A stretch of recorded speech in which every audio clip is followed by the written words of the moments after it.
Subscribe and download over 1 million code snippet including this tutorial from codegive.com, link in the description below. Title: Printing HTML content using Python Selenium WebDriver, a step-by-step tutorial. Introduction. Python Selenium WebDriver is a powerful tool for automating web browsers, allowing developers to interact with web pages and perform various actions programmatically. In this tutorial, we will explore how to use Selenium WebDriver to print the HTML content of a web page. Prerequisites. Step 1.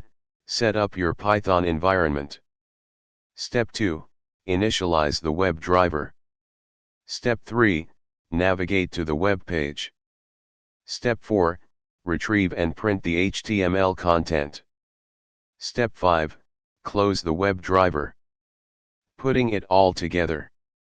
Make sure to replace the placeholder values with the actual path to your WebDriver executable and the URL of the web page you want to print. This example uses Chrome. If you're using a different browser, replace webdriver.chrome with the appropriate WebDriver class. Conclusion. This tutorial covered the basic steps to print the HTML content of a web page using Python Selenium WebDriver. You can further customize and extend the script to meet your specific automation needs. Experiment with different WebDriver commands and explore the Selenium documentation for more advanced features and functionalities. ChatGPT.